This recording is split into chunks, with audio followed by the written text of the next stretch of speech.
han estado? ¿Cómo les ha ido? Entiendo que ya por lo que manifestamos previamente estamos bien, estamos nuevamente acá, tenemos salud y lo que queremos es aprender. Entonces, ¿qué vamos a hacer, muchachos? Hoy vamos a ver la parte de ingeniería aeroespacial que tiene que ver con la segunda parte, que son las comunicaciones satelitales. ¿Qué tenemos entonces para trabajar nosotros en esta parte inicialmente? Tenemos acá un contenido que, perdón, abrí la que era ingeniería espacial. Espérenme un segundito, tenemos que ver las estaciones terrenas, discúlpenme un minuto. Podríamos empezar definiendo qué es una estación terrena.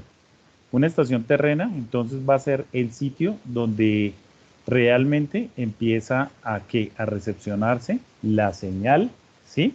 De satelital que se le denomina incidental para recibir la información que proviene del satélite. También se le denomina el hub satelital. El hub satelital, anteriormente las antenas satelitales tenían que constar de qué? De unos gatos hidráulicos y unos movimientos tanto de azimut y elevación con el fin de darle el movimiento que se necesita para poder trabajar esta parte de apuntamiento de la antena. ¿Qué Profe, qué tenemos pena entonces? interrumpirte, es Sí, que señora. no veo, pues yo no veo la Espérame un presentación. No segundo, sé si soy listo. solo yo. No, puede ser que no la haya, como la quité, la vuelvo a compartir, no hay problema, tranquila. Confírmame ahí. Sí, Sí, confirmado. señor, gracias. Listo. Entonces tenemos en este caso, acá, las antenas y los alimentadores, las transmisores de potencia, también denominados HPA o SSPA, la recepción de bajo ruido, pues imagínense después de transmitir la información 35.786 kilómetros, lo que nosotros necesitamos es quitarle ese ruido que trae. Los convertidores de subida o de uplink al satélite, es decir, desde la estación terrena para llevar la señal a dónde? Al satélite, y la señal de bajada, que es lo que tiene o está transmitiendo los transpondedores del satélite a la estación terrena, los modems satelitales, los parámetros de desempeño de red, la codificación y la interconexión con otros dispositivos. Entonces tenemos el primer valor importante, la antena, ¿sí? La antena para nosotros es el conjunto de elementos que lo que me ayudan es a que en este caso el material de la antena, al ser de fibra de vidrio, choque en cualquier parte de la antena parábola o semiparabólica, y como vemos en ese gráfico, quede que confinada o quede completamente integrada la señal después de viajar los 36.000 kilómetros en ese foco o alimentador. Se le denomina también el feeder. ¿Listo? ¿Qué características debe tener esta antena entonces? Debe tener una resistencia de la radiación. Aquí está la definición.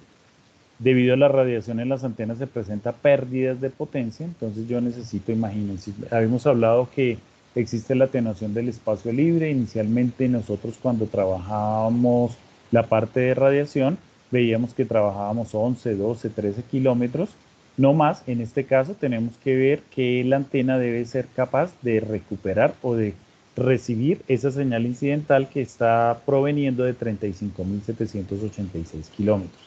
Lo otro es la eficiencia de la antena, que es la relación existente entre la potencia radiada y la potencia entregada a la misma.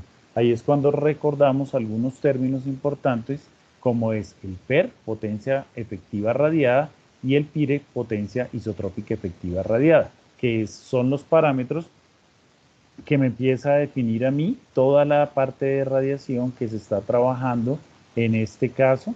¿Para qué? Para saber exactamente cuánta es la potencia que puede recibir. Ya más adelante hablaremos de eso.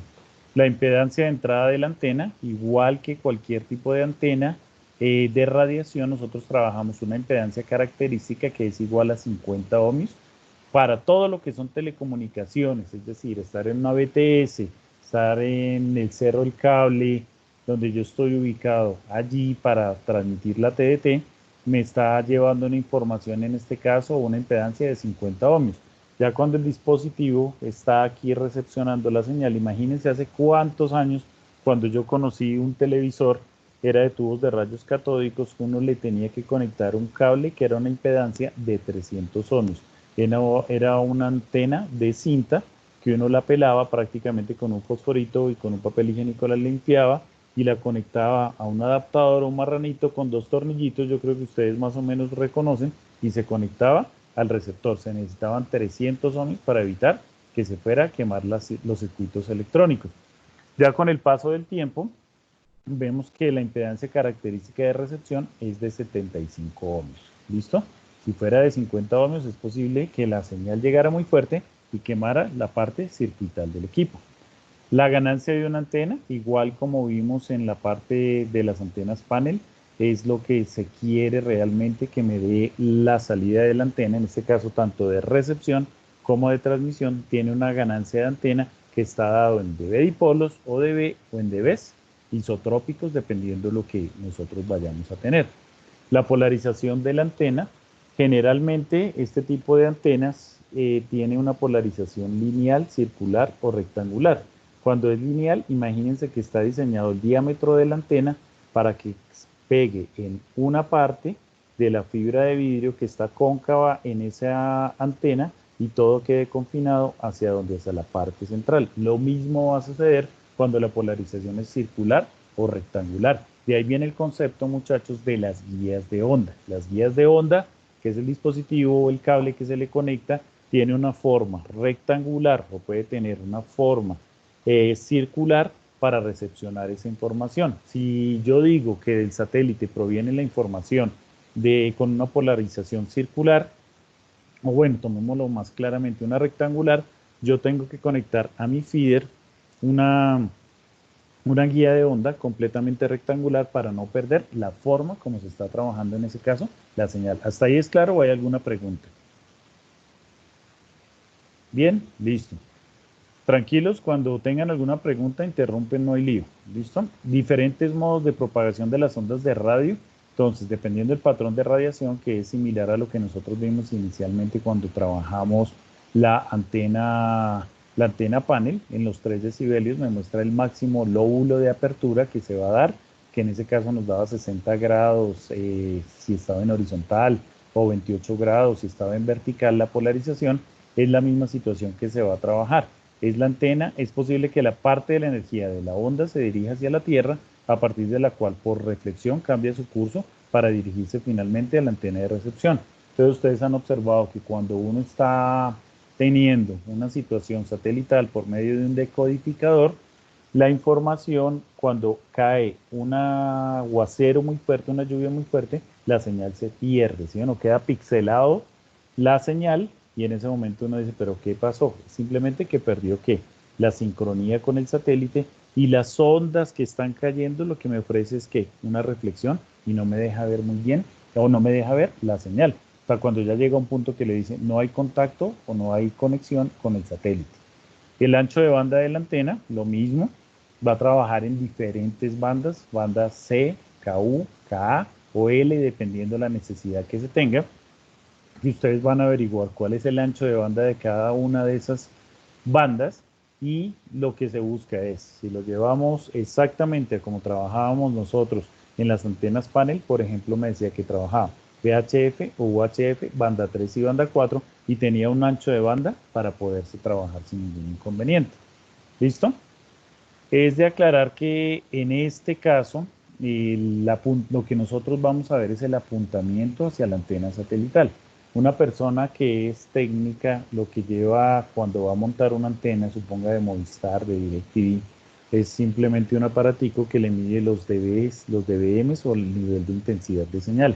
En ese caso, el nivel de intensidad que se debe tener debe ser de ¿qué? De 90 dBms. Pero el apuntamiento como tal de la antena, póngale atención, si yo tengo mi antena, este es mi trípode por así decirlo, o mi mástil, lo muevo de esta manera, es un movimiento azimutal.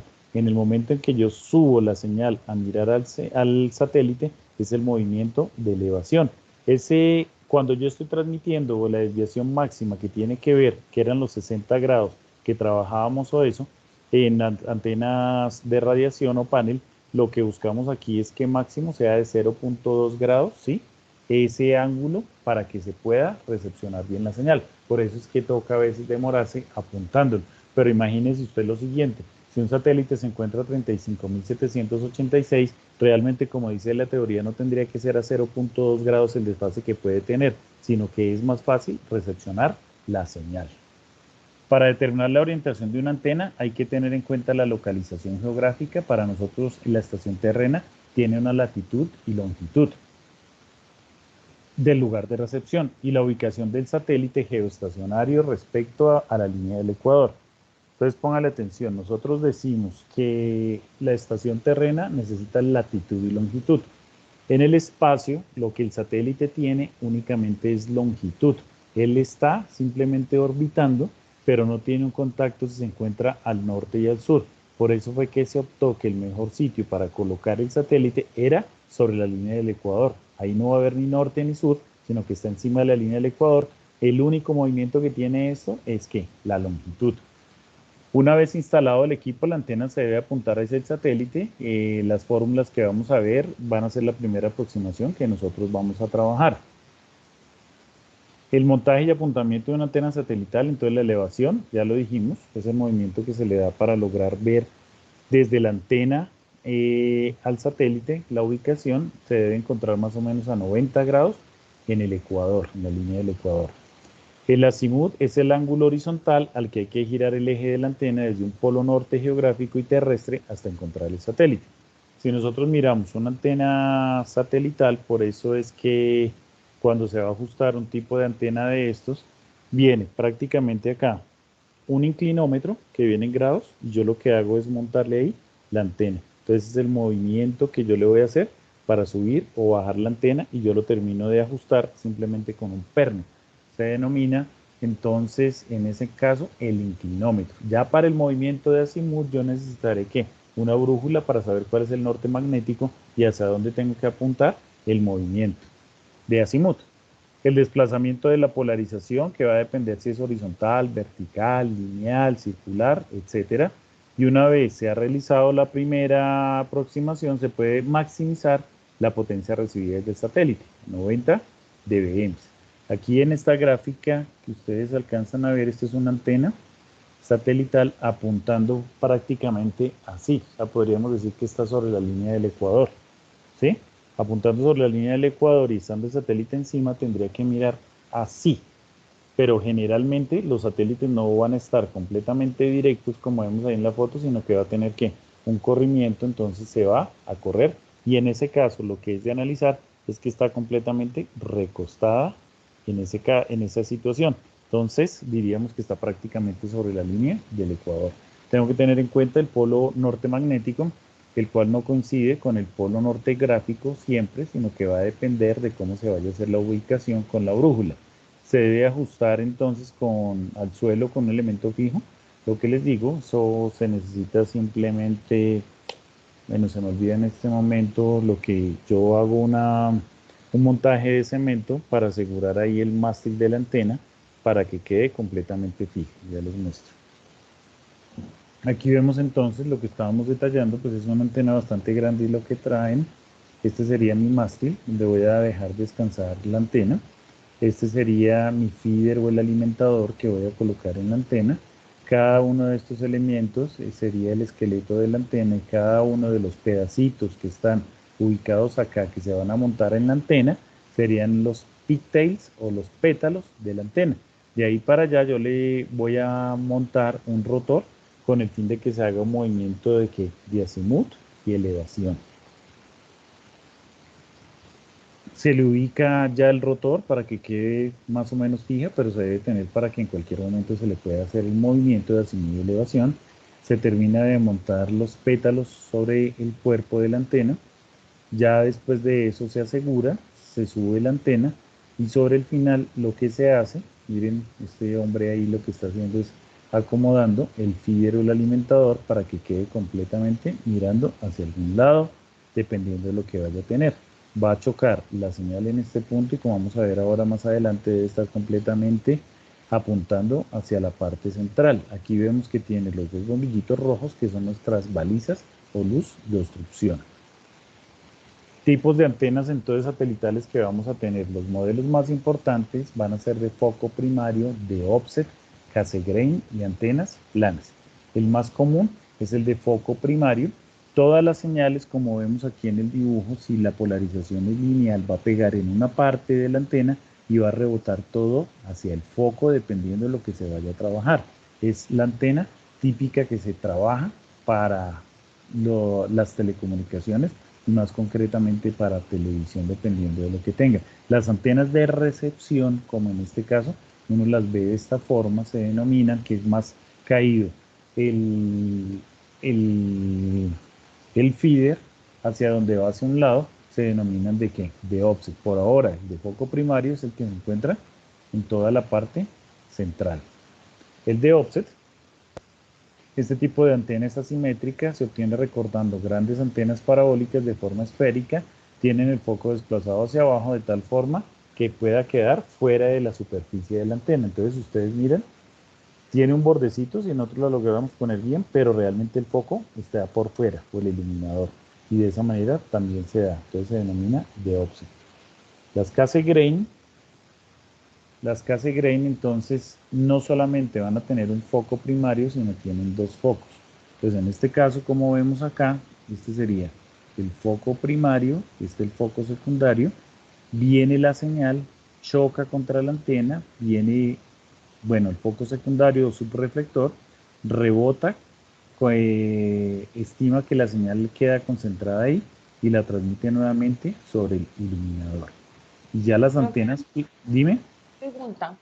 ¿sí? Por ejemplo, ahí se ve que, por decirlo así, las flechas de la señal, por así decirlo, están en la parte superior y en la parte inferior, ¿no es cierto? Sí, señora. Ellas se propagan por el plato y salen al feeder o al, bueno, al iluminador principal y secundario. Sí, lo que se Ah, busca ahí ok. es que es una polarización completamente lineal.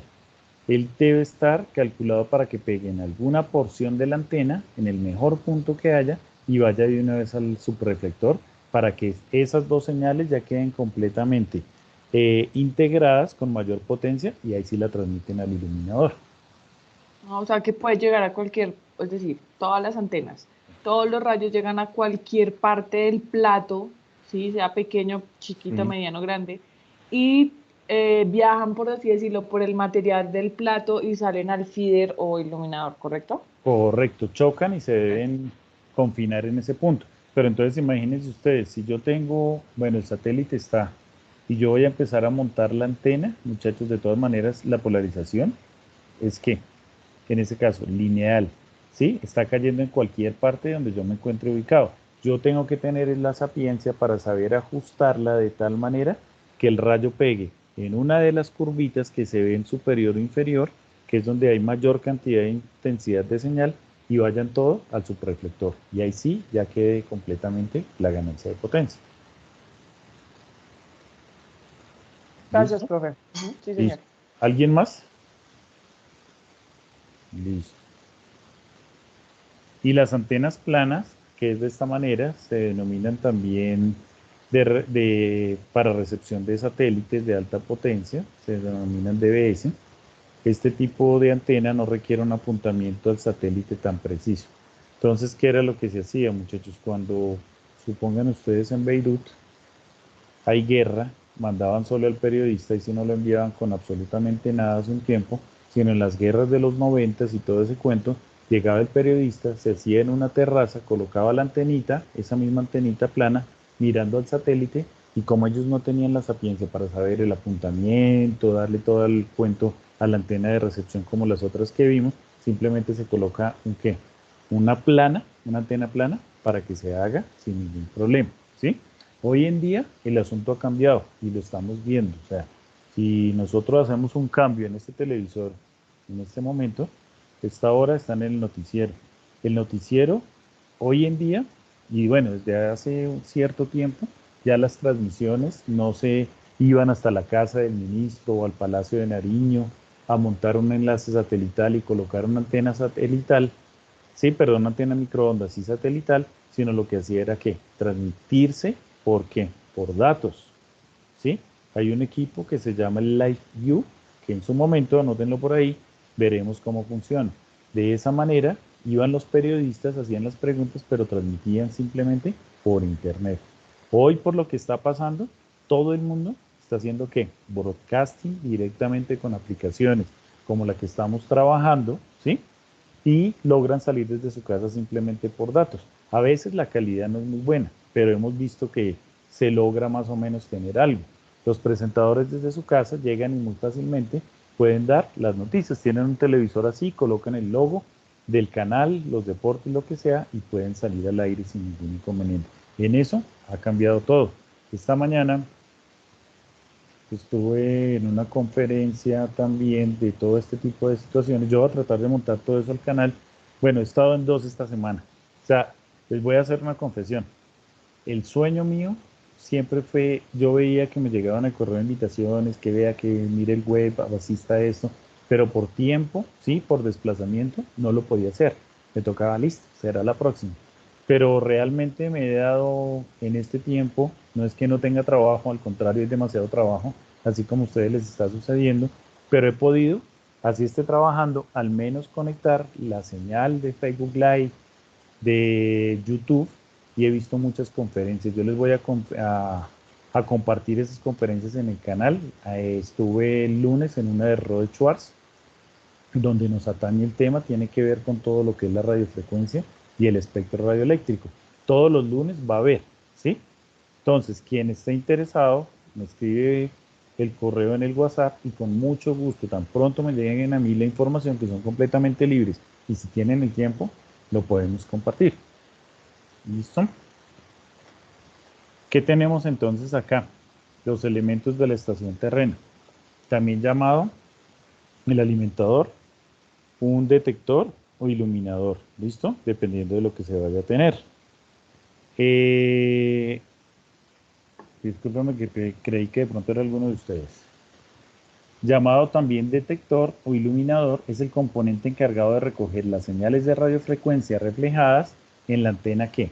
Parabólica, es decir, él va a recepcionar la señal, la va a recibir, le va a colocar unos filtros que, como dice en la parte de abajo, es un LNA, un LNB, un LNC, y de ahí para allá voy a lograr que recuperar la señal o transmitirla hacia el satélite. Ya viene el HPA. El HPA, muchachos, así como ustedes trabajaron, el transmisor de radiofrecuencia para radiación, ustedes tienen la posibilidad, el HPA es el transmisor para subir la señal, ¿a dónde? Al satélite. Todo va a subir al satélite por medio de ese transmisor. Entonces les hago una pregunta y una aclaración. HPA es High Power Amplifier, también se conoce como SSPA. Si ustedes utilizaron para 11 kilómetros, no sé, dependiendo del terreno aquí, como lo hicieron, 500 vatios, 1 kilovatio, ¿cuánto se les ocurre que tendríamos que necesitar nosotros de potencia para llevar la señal hasta el satélite? ¿Alguno se le ocurre? ¿Más o menos cuánto? 80 megahertz, o sea, ya hablando de los megahertz. 80, pero si lo hablamos en potencia, kilovatios. Pues por ahí 100 kilowatts. 100 kilovatios, imagínense. Claro, uno inicialmente diría necesita mucha potencia, pero entonces imagínense que aquí hay una regulación en Colombia que dice que máximo un HPA satelital debe tener 300 vatios, imagínense. Sí, 300 vatios, ¿por qué? De aquí para arriba no hay edificios, no hay montañas, no hay nada, simplemente cruzar las capas atmosféricas. Entonces está diseñado para máximo tener 300 vatios. ¿Listo? Y eso el ministerio, cuando tú ya tienes la antena montada, va y te verifica que estés transmitiendo con ese tipo de potencia, caso concreto para la televisión. Si se excede de ese punto, le dicen, señor, ¿para qué compró 500 vatios? Usted sabía que solamente era 300 vatios, ¿sí? Entonces son formas para hacer también los negocios, ¿listo? Ya saben cuáles negocios. Profe, o Dime. sea que eso quiere decir que una aclaración importante es que la estación terrena tiene que estar en un área libre de edificios y demás cosas para que no tengamos que aumentar la cantidad de potencia. No necesariamente, lo único que se necesita es que se vea la antena con el satélite. O sea, pueden haber edificios, puedes estar enconchado, por así decirlo, entre muchos edificios, pero si la antena, Tenga línea de vista. tiene una línea, exactamente una línea de vista, me garantiza que no hay ningún lío. Un ejemplo, en todas las estaciones de radio y televisión aquí en Colombia funciona así. Vamos a colocar un caso concreto y Juliana me dice si sí o si no, porque nunca me lo había preguntado hasta esta mañana.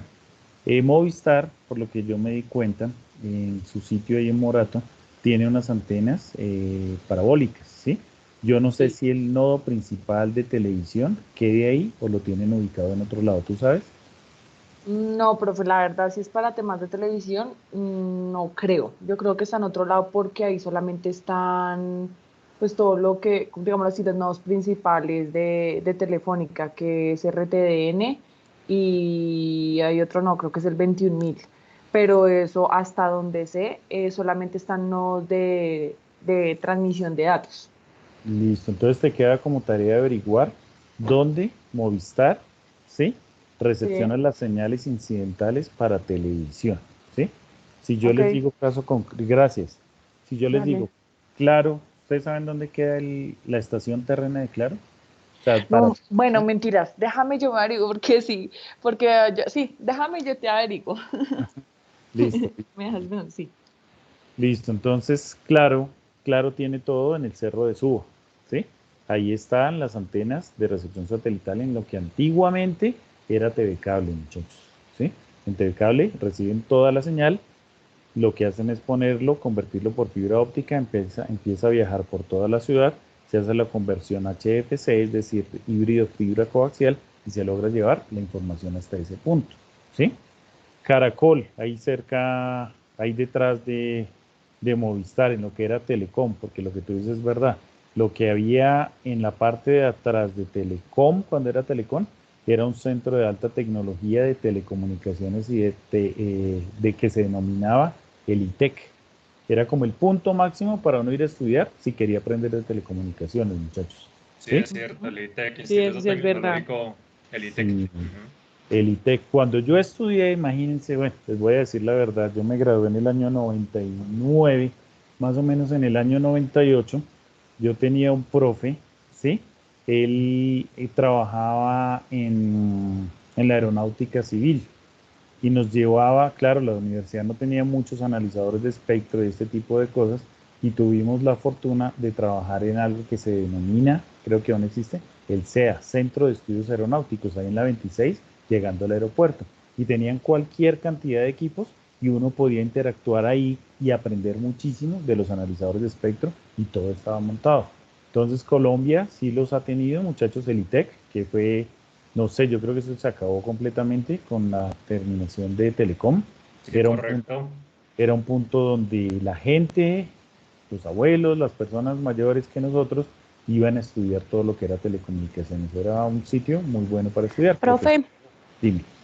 pero el ITEC creo que lo tomó la militar. Yo de hecho hice ese curso de telecomunicaciones. Bueno, Lo tomó pégate, la militar y ya era la tecnología. entonces pégate la averiguadita exactamente a ver qué significa y si era lo mismo. ¿Listo? El ITEC. ¿Listo? Bueno, ITEC. Sí, un instituto muy sí, importante de el allá. Por ITEC. cierto, mi papá salió de allá del ITEC. Ah, Profesores pues duros, pesados. Exacto. Sí, es bueno. Ujú. sí, entonces era una época en que en las universidades, cuando yo fui a estudiar, lo que yo les comentaba, yo quería estudiar era ingeniería de telecomunicaciones, pero en el año 92, cuando ya fui a estudiar a la universidad, ¿qué sucedió? No había telecomunicaciones, era ingeniería electrónica. Yo estudié electrónica, pero siempre mi fin fue irme por esta rama de las telecomunicaciones. Pero pues ahí vamos, ¿no? Ahí vamos a ver si lo logramos y realmente logré ser un ingeniero de telecomunicaciones o, o me quedé electrónicamente trabajando. ¿Listo? Entonces ya sabemos el HPA, también denominado SSPA, 300 vatios. ¿Qué tenemos de ahí para allá? El LNA significa Low Noise Amplifier, es un amplificador de bajo ruido, es un dispositivo activo que amplifica la señal de recepción de banda C o KU sin modificarla. Entonces la tarea que tenemos para dentro de 8 días es averiguar las bandas, muchachos, banda C, KU, KA y L, X, para ver de qué ancho de banda se va a trabajar. Entonces simplemente Él le quita ¿qué? El ruido que viene después de 36.000 kilómetros para dejarlo limpio en una parte y poderlo nuevamente amplificar para conectarlo entonces al cablecito que va a ir a los decodificadores. El LNB, bloque de conversión descendente de bajo ruido, es un dispositivo activo que además de amplificar efectúa la conversión de una banda de menor frecuencia denominada banda base. Entonces le va a quitar en este caso también toda la parte de ruido como tal. El LNA va a amplificar, lo amplifica con ruido. El LNB, cuando está amplificado ya todo, le va a quitar ese ruido. Y el LNC, Low Noise Converter, claro, nosotros trabajamos siempre en orden de ¿qué? De gigahertz. Entonces es como un LNA, un conversor descendente que requiere una fuente de referencia externa, es decir, que siempre va a necesitar voltaje de 5 gigas para banda C y 10 gigas para banda KU para entregar banda L. De ahí la importancia. Un canal de televisión está trabajando en 6 MHz. Y si yo estoy trabajando en 3.4 gigas, a partir de ahí, yo tengo que hacerle ¿qué? Esa conversión para garantizar que se va a lograr tener. El Up-Down Converter, nosotros vemos acá, bueno, vemos nuevamente cómo es el Low Noise Amplifier.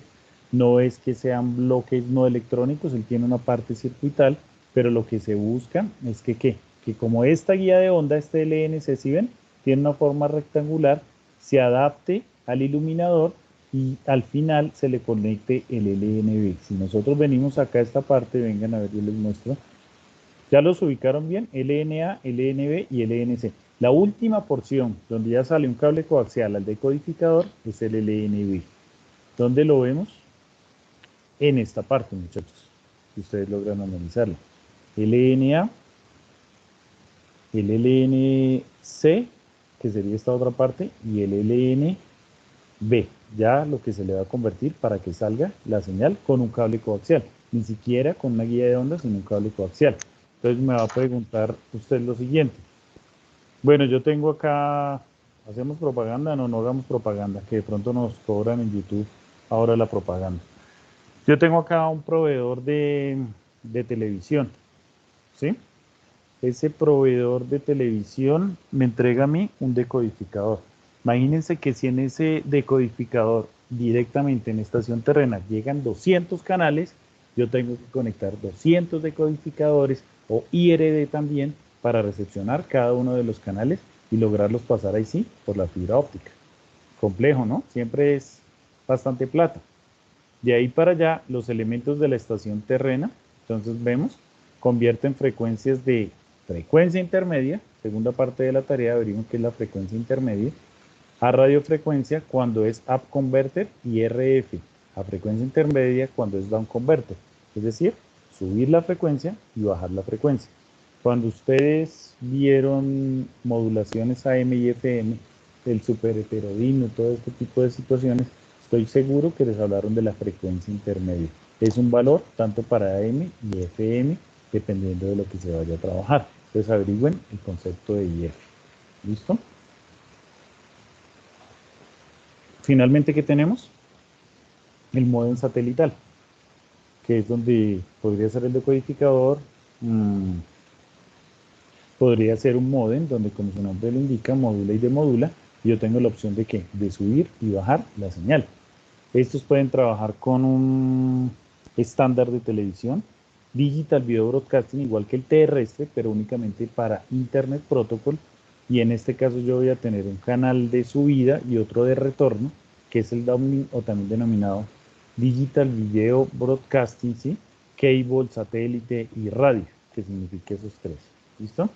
De ahí para allá, muchachos, tenemos una estación terrena, más o menos es de esta forma. Esta parte, por cuestiones no tanto de tiempo, estamos como que a un minuto, pero ahí vamos, si hacemos una pruebita ahorita. No tanto de tiempo, sino es una estación terrena para ver las fotografías, cómo es. En ese caso puede ser una estación terrena, por ejemplo, de aviones, para verificar el frente de onda, cómo trabaja, y los parámetros de los desempeños. Mira, aquí ya le empiezan a hablar de ventanas, todo ese tipo de cosas, pero eso en este momento no nos atañe. Aquí viene una parte de codificación que ya está visto, y la interconexión con otros sistemas de distribución y difusión de datos, interconexión con otros sistemas, red corporativa de servicios integrados o también denominado REDSI, que es cuando yo transmitía fax en aquella época, teletexto, videoconferencias y teléfono, y tenía que trabajar con esa tecnología que ya no existe y se subía ¿a dónde? Al satélite. De ahí para allá, comunicaciones aeronáuticas, sería muy importante que averigüen el BOR que está en la avenida, en la calle 26, girando y girando y girando y girando, qué repercusión tiene sobre los aviones. O sea, no es que el aviador vaya a decir, bueno, listo, ya estamos empezando a llegar a la sabana, yo creo que ya es hora de bajar, sino que el frente de onda le va a decir a mayor intensidad dónde tiene que empezar a descender. Y lo mismo acá, viene le da la parte de las videoconferencias, ya realmente, como se dieron cuenta, yo soy muy cisco, ya se cambió eso por telepresencia y de esa manera logramos que trabajar la información.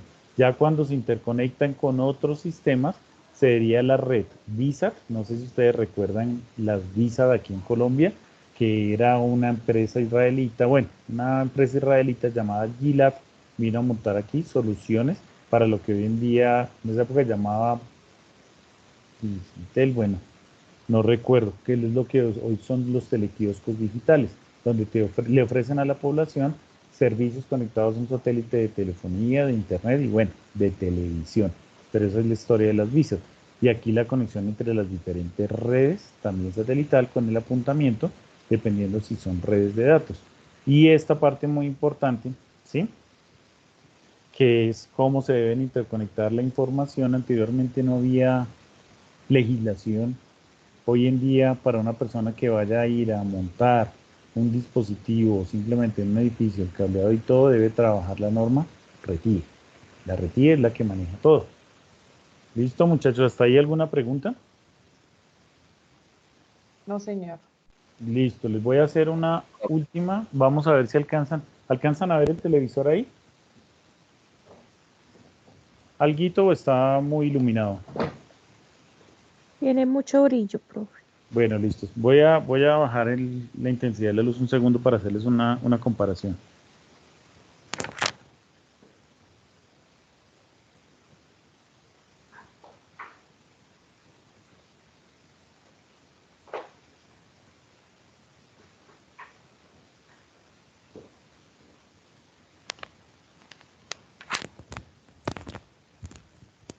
Ahí mejoró, muchachos. Ahí mejoró, ¿ven algo o no? Sí, señor. Listo. Entonces póngale atención. Le voy a bajar el volumen. Listo. Entonces vamos a ver una opción. En este caso, yo tengo la señal proveniente del satélite de mi operador. ¿Listo? Este creo que es, bueno, es el canal 132, será, ahí está la CRC. Si estuviéramos viendo un partido de fútbol, muchachos, la selección Colombia, la señal que llega al decodificador, ¿sí? Del proveedor, en este caso, va a demorarse más que si yo la viera por donde, por directamente verlo por TDT, ¿sí? De hecho, si uno pudiera tener dos dispositivos acá comparándolos, bueno, de pronto me voy a dar a la labor si me acuerdan dentro de 8 días y los montamos simultáneamente y probamos. Hay que un delay, es más demorado el que llega a este proveedor, en este caso este decodificador. Si yo veo un partido de fútbol, es posible que la gente cante el gol, mi vecino cante el gol, antes de lo que llega aquí al decodificador. Entonces imagínense, vamos a hablarlo concretamente. DirecTV suben la señal al satélite de todos los canales, pero mientras se descarga y todo eso, tiene un delay más grande, ¿sí? En el momento, no es que, por ejemplo, la TDT no vaya a subir también al satélite, sube también, pero es más fácil en el momento de transmitir y no va a tener tanto delay. Entonces la diferencia, los dos suben al satélite, pero es más complejo, si yo tengo el decodificador y todo ahí, el proceso de la señal mientras se va a dar para lograr lo que trabajar, muchachos. Entonces está satelital los dos, pero si usted va a ver algo más en vivo y en directo, tendría que ver que directamente desde TDT. ¿Listo? ¿Claro? Listo. Vuelvo por acá, debe estar un poco oscuro, Sí, ¿no? señor. Listo, muchachos. Entonces, esperen un segundito. Voy a cancelar aquí ya la